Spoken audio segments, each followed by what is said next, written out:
At the start of every game of Super Dungeon Explorer, all the players must agree if they're going to play an 8-bit, 16-bit, or a super game.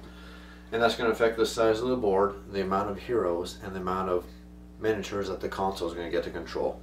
I'm going to set the game up for a 16-bit game. It uses 3 boards, it uses 3 heroes, uses 1 dungeon boss and 1 mini boss. Once you agree on the size of the game you're going to play, the console player is going to pick the dungeon boss for the dungeon. The base game only comes with 1 dungeon boss, so we can only pick Starfire. If you buy the Caverns of Roxor or the Von Drac Manor, you have a couple more bosses you can pick from. And again, we're only going to get 1 mini boss to pick from, and that's going to be Rex, the Kobold Ogre. Once the console has picked their boss and their mini boss, they're going to pick their spawning locations where all the minions can come out of. Again, with the base set, we are a little bit more restricted in what we can choose, especially in a 3-player game. So we're going to pick 2 Kobold Warrens, and we're also going to pick an Aid Clutch. Now these are going to tell us exactly what kind of miniatures we're allowed to bring into this combat. The Aid Clutch tells us we get 2 of the base dragon minions, of 2 of each kind for a total of 6. And the Kobold Warrens are going to give us an additional 13 minions to choose from. Now interestingly enough, and this is a little bit of confusion and it's caused for a lot of new players, if you pick the Kobold Warrens, you're going to get 2 spawning locations for the 1 card, but only all these miniatures here. You're not going to get all these miniatures per spawning location. You're only going to get the 2 spawning locations and all these miniatures for 2 of these spawning locations. Don't make that mistake. It's a mistake that a lot of new players make. Once we select our spawning locations, we simply place them on the board, and the console can place them anywhere they want to on the board as strategically as they want. There's a little bit of strategy in doing this, but I'm going to do this pretty quickly. I keep on wanting to use a little bit of strategy. Okay, I'm just going to put these out very, very quickly just to give you an idea of how it is. There's also going to be 1 treasure chest per square, and if the heroes get to that, they can spend an action to loot it and draw a card from the treasure deck. Finally, once the board is set up in this aspect, the heroes are going to pick which heroes are going to represent them. Heroes today are going to be represented by the Paladin, the Barbarian, and the Ember Mage. Our heroes are going to enter the board within 4 spaces of any exit that is not currently connected to a board section, and they're going to get this little start token to place it out there. Well, the heroes want to get this treasure chest and they want to get this spawning point, so they're going to count 1, 2, 3, 4. And they get to place their miniatures on the board any way they want, as long as they are adjacent to that start location.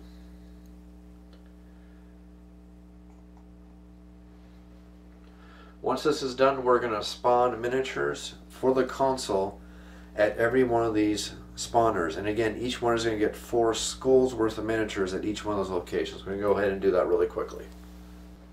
Well, finally, we're just about ready to play, but make sure that every player familiarizes themselves with the boss effects for this boss when he's in play. The most important thing to understand is that every hero is going to get an extra potion ability that's on top of their standard potion ability, and also all spawning points in the game are going to give the fire to any hero who is adjacent to that spawning point, meaning that you want to make sure you take out those spawning points with range attacks. Because as soon as you go next to it, you're going to have your hero caught on fire. And fire means every time that model activates, you're going to take 1 point of damage.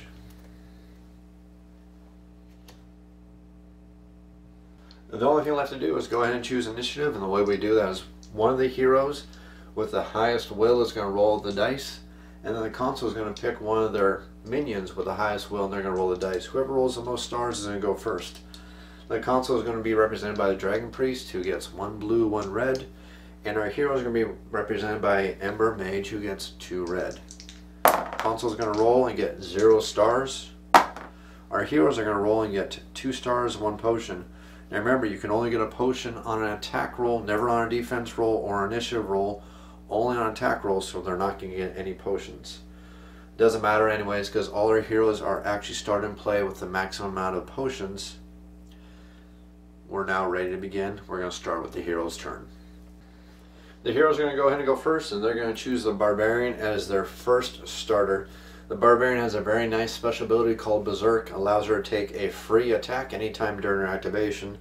She starts out with 2 red dice, and she's going to go ahead and target this iron scale right there. She's going to roll 2 attack dice, and she's going to get 3 stars. Now the iron scale has armor of 2. He doesn't get to roll any dice. All we have to do is roll 3 or more stars, and we'll do at least 1 heart of damage. Iron scales only have 1 heart. So this iron scale is going to take 1 point of damage. It is going to be removed from the board because it only has 1 hit point. The loot meter is going to go up 1 space, and the power gauge is also going to go up 1 space. That's the Berserker's 1 free action. She still has 6 movement and 3 actions to go. The Barbarian is going to go ahead and spend a couple movement points, and we're going to watch her movement because remember, if we end up next to this Dragon Egg Clutch, we're going to take the fire status effect. So we want to avoid this in the beginning of the game, especially since we don't have any special abilities except potions to use to get rid of them. Barbarian's going to move 1, 2, move diagonal for 3 to avoid the lava, which would cause damage and fire. Move 1 more for 4. We still have 2 movement left and 3 actions. We're going to go ahead and attack this iron scale, rolling a red dice. Again, we only need 3 or more stars. We're going to miss. We still have 2 actions left. We're going to go and spend 1 of those actions for another attack. 2 stars for our second action. The iron scale has an armor of 2, so again, no damage to the iron scale. Going to roll a final time.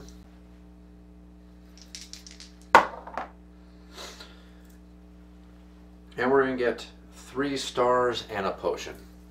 3 stars is enough stars to hit this iron scale, and the iron scale is going to be defeated. Now normally, since we hit and we did a point of damage, we would get a potion, but all of our heroes right now are currently having the max amount of potions they can carry. You can never go above your maximum. If we had actually spent a potion already, we could refill any one of our heroes' potions right now.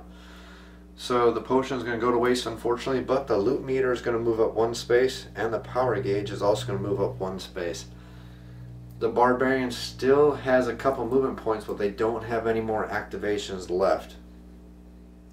They're going to go ahead and move 2 spaces, 1, 2. That's going to end the Barbarian's turn. It's now going to be the Consul's turn to move up to 4 skulls worth of creatures. The Consul is going to go ahead and activate 4 skulls worth of miniatures. Get the dice out of the way here. We'll start with this person right here. The Knucklehead has a movement of 7. We want to keep our mobs, our miniatures, close together because when they're close together they give each other benefits. The ability called Mob, which gives them extra attack dice. So part of the console strategy is to keep them close together, but not so close together that they're sitting duck for the Ember Mage, because she has her AE attacks, which are going to affect a lot of them. So that's something we have to balance with our strategy here. I'm going to go ahead and activate 1 skull worth. 1, 2, 3, 4, 5, 6, 7. 1, 2, 3, 4, 5, 6, 7. 1, 2, 3, 4, 5, 6. 1, 2, 3, 4, 5, 6, 7. These guys are range attackers. They can attack up to 6 squares away. Hopefully these guys will cause a little bit of a wall to prevent our heroes from coming and tearing our range attackers apart. That's 4 skulls worth of guys. It is now the hero's turn to activate. The heroes are going to go ahead and activate the Ember Mage now. She's going to move 1, 2, spend 1 of her 3 actions to go ahead and open this treasure chest. We'll draw the top treasure card, and we will get the Burning Horn. And we're going to equip this to one of our heroes, and whoever we equipped it to is going to get +1 green die on their attacks. I'm going to go ahead and attach this to the Claw Tribe Barbarian, so now whenever she attacks, she's going to roll 2 red dice and 1 green die, and the horn also has a special ability that we can also use. The Ember Mage has moved 2 spaces, and they have 2 actions left. They're going to go ahead and move 4 more spaces. 1, 2, 3, 4, and they're now going to spend their 2 actions to try to take out this spawner. Now the Ember Mage uses magic, which means they roll their will to attack, and they attack anything up to 8 spaces away. The Ember Mage has 2 red dice for the will. They're going to roll 2 red dice versus the Egg Clutch, which has an armor of 1. So as long as we get 2 stars or more, it's going to take a point of damage. Our first attack is going to be 1 star. It's not going to affect the A clutch. Our second attack is going to be 2 stars. That's going to do 1 point of damage. Going to move the loot meter up 1 space, the power meter up 1 space. We're going to draw a loot card, and we're going to get the Rune of Haste, which is going to give a hero 1 extra action. I think we're going to go ahead and give that to the Ember Mage right now, which is going to give her 1 extra action, and we're also going to put 1 wound on the A clutch. It can take 3 wounds before it's destroyed. She's going to go ahead and attack again with her free action she gets from her Rune of Haste, and she's going to roll 1 star and 1 potion. Unfortunately, not enough to damage the A clutch. It still has 2 hearts left, and now the hero's turn is over. It's now the console's turn to activate 4 skulls worth of creatures. Now these creatures cannot be activated anymore this round because they've already been activated. In the early games, when you don't have a lot of miniatures on the board, it's easy to remember which miniatures have activated. In the later stages of the game, when you start getting a lot of miniatures, or when you're playing the 5 hero game, a good recommendation is when a hero or when a console minion is activated to go ahead and turn it around, face it away from the player so you know it's activated. This is a shorter, smaller board, so we don't have to worry about it now, but just an important tip to give out to new players for the game. Console only has 4 skulls worth of creatures they can still activate at this point. They're going to activate their Dragon Priest. He has 3 skulls to activate. He has a movement of 7. We'll move 1, 2, 3, 4, 5, 6, 7. And then we're going to go ahead and use a Dragon Priest's special ability called Dragon A Rage, which costs 1 action. And it's an augment with an aura of 3, which means everything within 3 squares of them, which is basically all of these dragons at this point, or all those kobold minions at this point, are now going to gain +1 blue die on their attack. And that's only for attack, not for dex, and these flingers are going to be using missile attacks, they'll be using dex. So that aura is going to give these guys a nice bonus. For the remaining skull, we're going to go ahead and activate our final remaining Knucklehead, who has a movement of 7. 1, 2, 3, 4, 5, 6, 7. He's now going to be affected by the aura. And we're going to go ahead and forfeit his actions. And we are going to go ahead and give him a double move so he can get up with his other guys here. 1, 2, 3, 4, 5, 6. He's still within range of the Dragon Priest, so he's going to get +1 blue die on his attack. And we're also in a nice position, not too grouped up, because remember we got to watch out for the Ember Mage. That's going to be the end of the console's activation for this turn. It's now going to be the hero's turn again.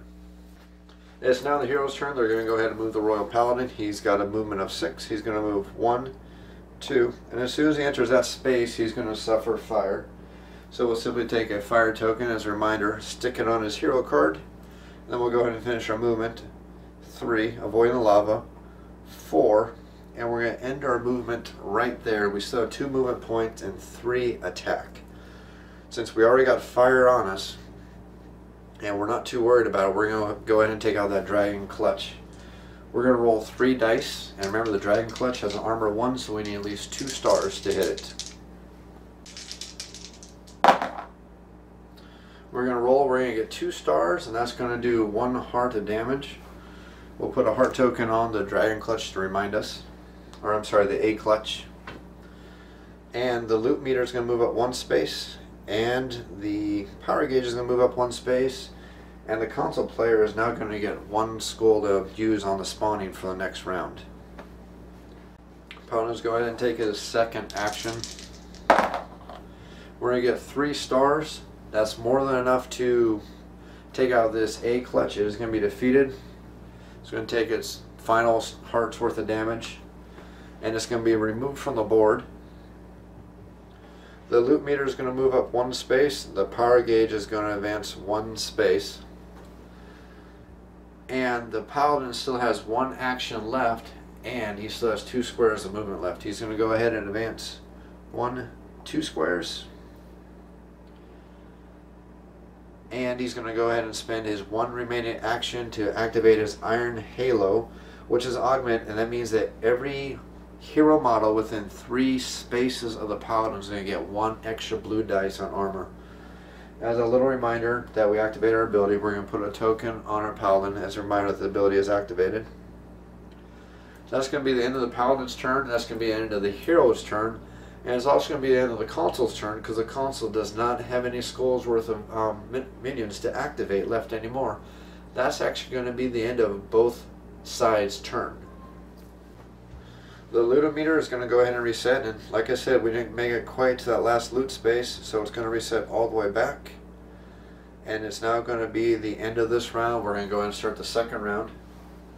And that's going to start with the console player spawning 4 skulls worth of creatures at every remaining spawning point.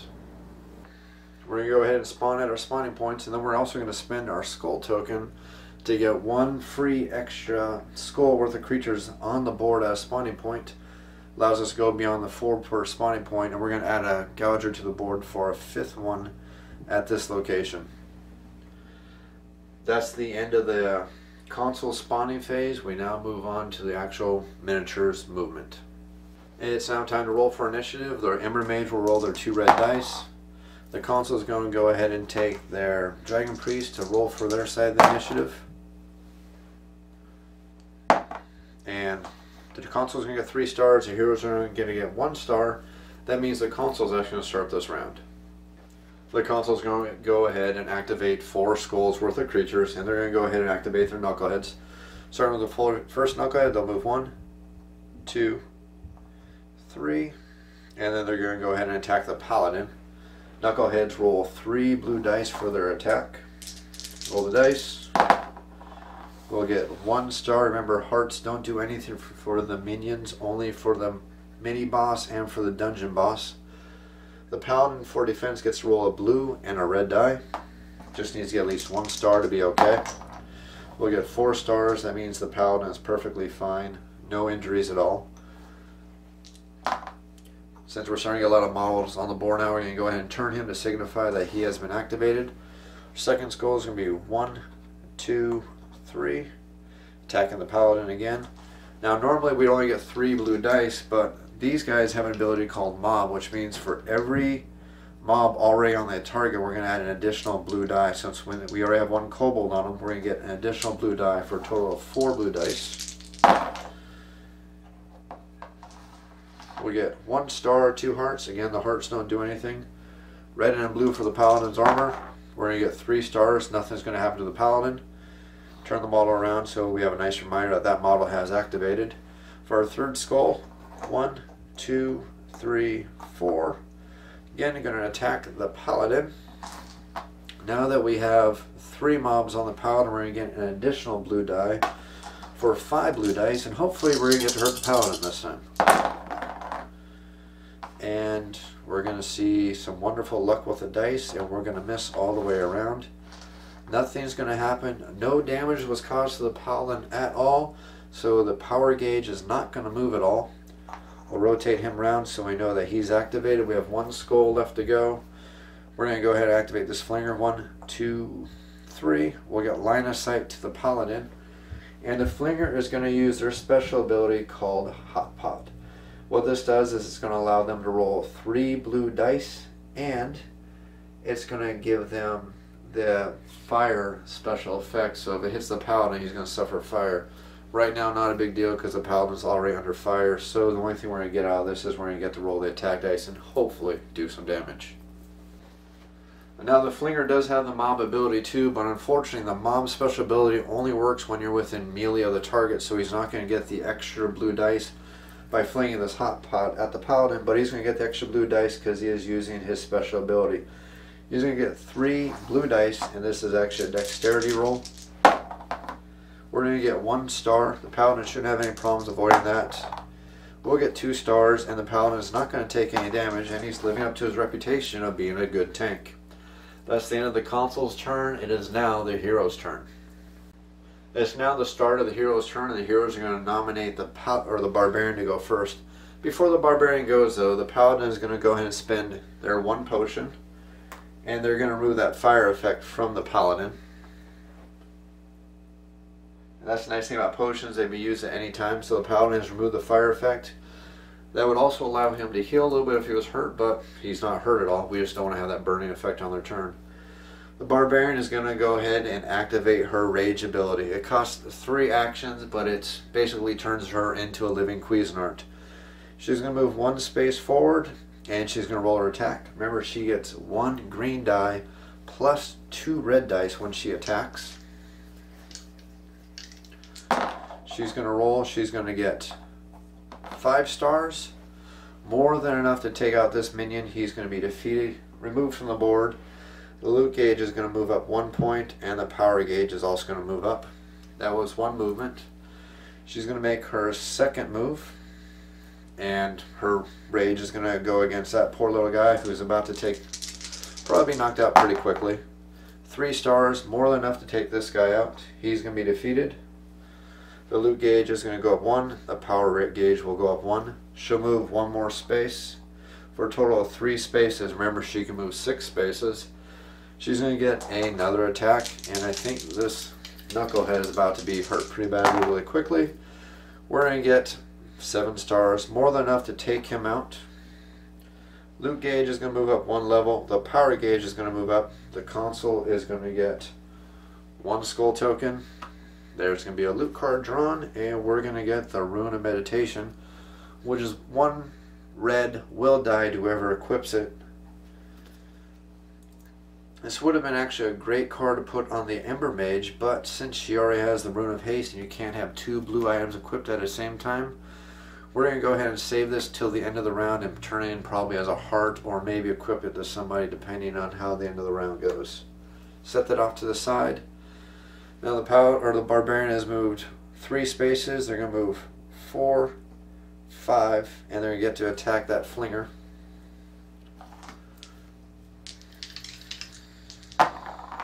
And we're going to go roll 4 stars and a potion. 4 stars is definitely more than enough to get rid of that Flinger. We'll advance the loot gauge, advance the power gauge, and the heroes are going to get a potion. Now this can go to any one of the heroes, so we're going to go ahead and give it to the Paladin since he's the only one who's missing a potion. And that's going to be the end of the Barbarian's activation. It's now the console's turn again. The console's going to go ahead and activate the Dragon Priest and the Flinger on this turn. They'll start with the Dragon Priest, who's going to use his magic range 8 ability to go ahead and attack the Barbarian. They're going to use their will stat, blue and a red die. And we're going to get 2 stars. The Barbarian gets 3 blue armor dice. 4 stars, definitely more than enough. We rolled a heart, but again, this is rolled on defense, so rolling a heart or a potion on defense does nothing for you. It's only on the attack, so nothing's going to happen, and the Barbarian's not going to take any damage. But the Dragon Priest does get 2 more actions. They're going to go ahead and attack again. 2 stars. Only got 1 star. Finally, the console's going to get a little bit of damage against the heroes. Hero's going to take 1 heart of damage. She has 4 hearts left. And the priest is going to go ahead and make its final attack. We're going to get 1 star. Heart doesn't do any good because it's a minion. They don't get any abilities from the hearts. Barbarian gets 3 on their defense, more than enough not to take any damage. It's now going to be this Flinger's turn. He's going to activate his special ability, Hot Pot. Maybe we can put some fire on the Barbarian and cause a little bit of damage, because right now the console is not really doing too good.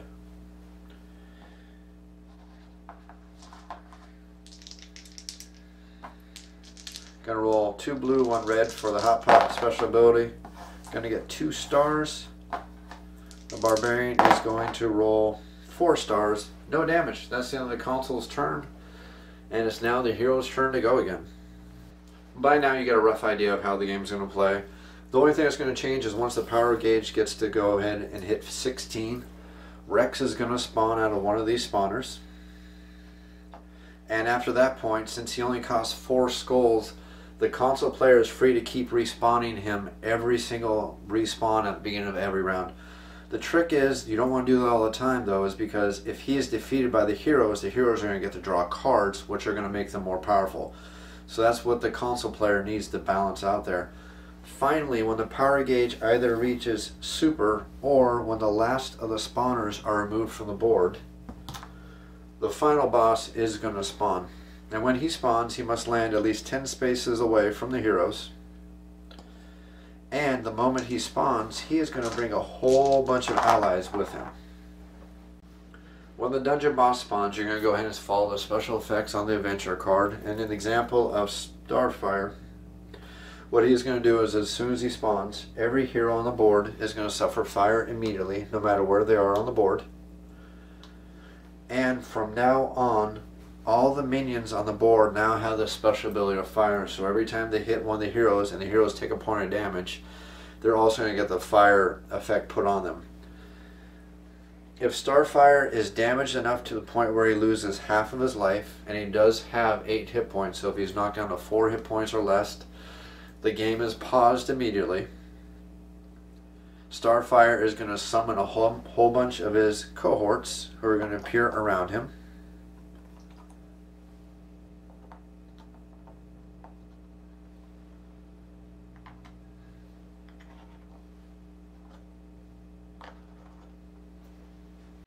And then Starfire is going to move 10 spaces away from the heroes. And of course, these heroes would be affected with fire again, but they're at fire, so I didn't bother showing you that part. And then now the heroes have to defeat Starfire with these extra minions on the board.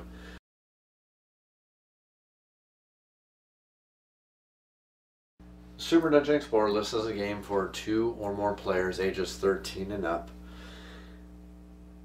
And as a father of 2 young board gamers, it's very important for me to consider the age range of a game, see if it's a game I want to let my kids play. Now, Super Dungeon Explorer says it's for 13 and up, and I think beyond the difficulty of putting the models together, I think that's actually pretty much on the high end range. The game is simple enough for a 7 or 8-year-old to understand how to play. It's very simplistic, adding up the stars on the dice, comparing the stars to another player. Did you hit? Did you miss? Did you roll potions, hearts, using those abilities? The game really isn't that difficult to understand.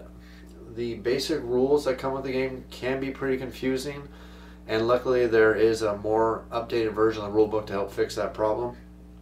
But once you understand the basic gameplay, it's really easy for a 7, 8, or 9-year-old to easily understand how to play this game.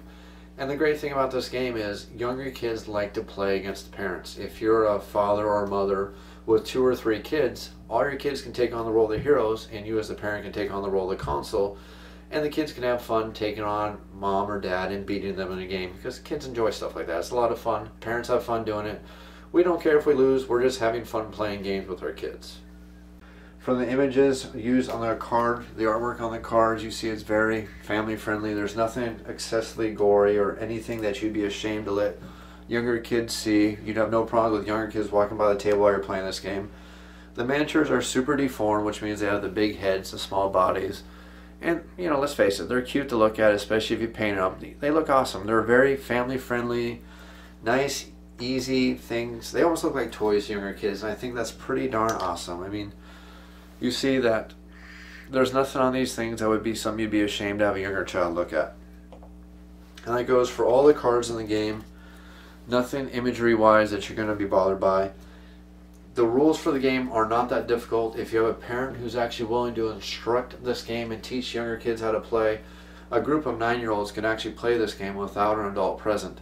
The only difficulty for this game is learning the game in the beginning, because there are a lot of minor details to this game that you're not going to understand just by reading the book unless you're more of an adult. Also, the fact that there's lots of status effects going on in this game, and there is some strategy going to the game, and a younger mind may have difficulty with the strategy, especially the timing of the potion use, the efficient use of your heroes, and even building a good heroic party or building a really efficient army for the console player. If you're not smart with the use of your heroes, you're not going to do well. And if you're playing the console and you're not efficient with the use of your bad guys, you're not going to do well. You need to use your powers, try to defeat the opponents, and put everything in a way that everything works in your favor. The bottom line is, if you're a parent willing to teach this game to your children, it's a very easy game for a family to play, very easy for a family to enjoy, and again, graphically, imagery, very, very family friendly game. It plays up to 6 players. I think this is actually a really good family game. If you're looking for a fun dungeon crawler for the family, this is a great choice, especially if you want to paint up these miniatures.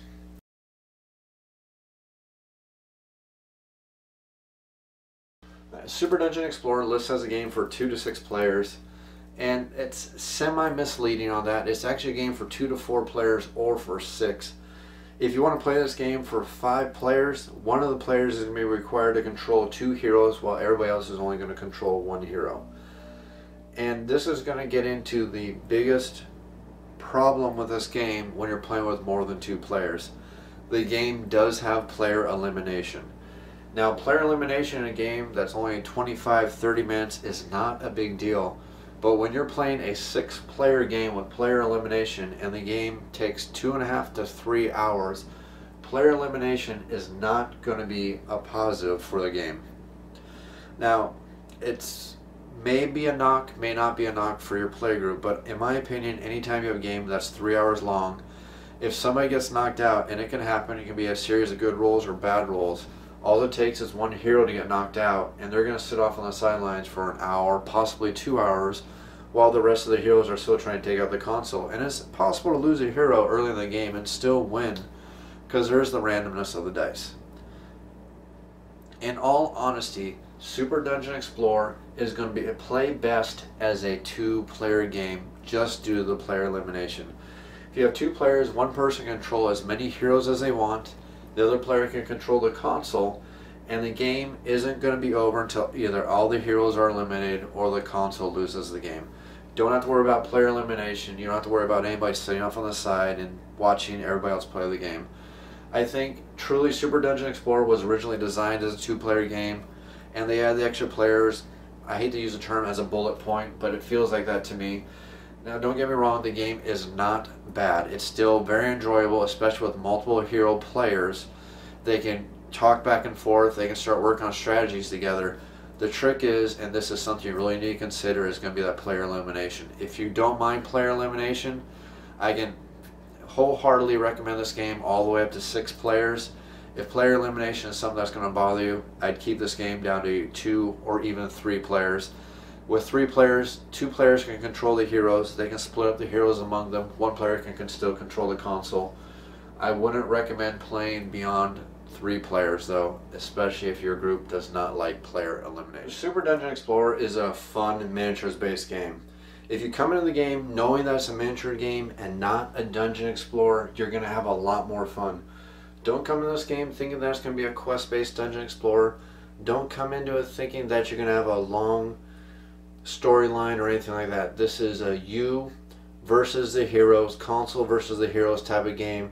No holds barred. There's no holding back in some games. Don't want to use any names of certain games, but we know what kind of games we're talking about, where it's better for the player controlling the bad guys. Sometimes go easy in pursuit of a better narrative. This is not this kind of game. This is the kind of game where the console is going to go full out as hard as they can. They're trying to defeat the heroes. There is no continuing narrative. They don't have to worry about the storyline continuing to the next game. They're trying to win. The heroes are trying to win. And in that aspect, Super Dungeon Explorer succeeds. It's a fun miniatures game with a fantasy theme, played on a dungeon board where you're getting heroes versus a bad guy fighting. It does a great job emulating the old Super Nintendo games.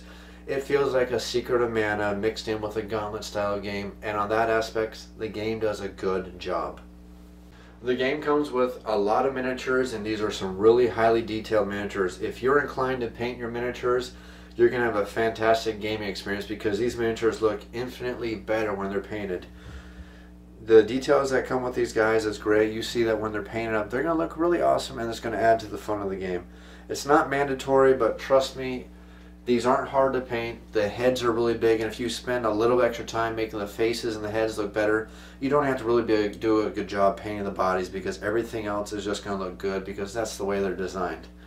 And as a little side note on that, if you are going to paint your set, I would highly recommend you put your miniatures together. Put everything together except the heads. Do not glue the heads on. Paint the bodies, and then paint the head separately using a Q-tip or a toothpick to hold the head up and paint the head, then glue the head on.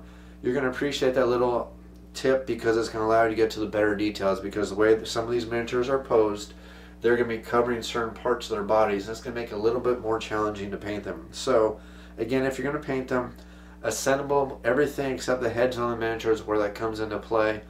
Paint the head separately, paint the body separately, then glue them together. You're going to get a little bit better detail on them. Now, while Super Dungeon Explorer is a fun, enjoyable miniatures game, it is not perfect. There are some things that are not good, and there's some things that are actually, I'd pretty much say, are terrible. The first thing I'm going to have to say is the rulebook. The rulebook is not done very well. It doesn't answer a lot of questions. It's got a lot of ambiguities in it. Now, it's not the worst rulebook I've ever seen, but if you compare the rulebook that comes with the game to the 1.5 version of the rules, you're going to be surprised. It's to the point where I would say that if you've been playing Super Dungeon Explorer for a while and you've only read the original rulebook, I would stop playing, download the 1.5 version of the rules, and you're probably going to see there are things you've been doing wrong. I would actually guarantee there are things that you're going to find in the version 1.5 rules that are different from the original rules, and you're going to see that you've been playing wrong. So I'd go back, download those new version rules, relearn how to play the game. Additionally, I like how the game comes with an interesting take on buying your armies. The hero players get to pick their heroes and create the hero team, and the console player gets to pick their team of bad guys. Unfortunately, if you only have the basic set, you're going to be very limited, and you're not going to be able to appreciate how much variety you can create by building your own army until you get a couple of the expansions. Once, as a console player, you purchase a couple expansions, you're going to appreciate how varied you can build your army. Is going to add a lot to the replay value for the console player. The heroes already have a lot of variety because they already start with 8 heroes to choose from just in the basic set, and the expansions add more heroes to that, and some of them are better than others, I will say that, but all the heroes are good and they all offer their own interesting additions to the heroic party. Again, you're going to have more fun with this game when you get the extra expansions. Just realize as a console player, you're going to start noticing the limitations of your team and the variety in your team after probably about a half dozen plays. You're going to start yearning for some of those expansions so you can increase the variety on the console player's team. It's not a negative, just understand that to get the full enjoyment out of this game, you probably want to get at least one expansion. Unfortunately, none of the expansions come with new tiles yet, so you are stuck with the same 5 double-sided tiles. I hope they remedy this very quickly. I hope at least the next expansion they come out with is going to add more tiles for more variety. Some of these tiles are going to cause you to have different layouts, which is a nice bonus. You'll see that some of them create a little more constricted pathways for the heroes and the console player to go down, and that is a nice bonus, but I definitely want to see more tiles in a future expansion, a different layout. The dungeon's nice, but I want a little more variety, maybe a graveyard, something different to add a little bit more eye candy and just a little more variety to the game. I hope that comes out in some of the future expansions. Now, when it comes to game balance for this game, your opinion on the balance of the game is going to weigh heavily on just how experienced you are at playing Super Dungeon Explorer. I know it sounds kind of odd to say it like that, but it's really true. In this game, you have to understand the harmony of how your team's figures work together. You have to be intelligent about spawning your minions as the console. You don't want to just put out minions anywhere there's a spawning point, because some minions work better together. You want to keep the mobbing minions together. You want to keep the minions that do knockdown together.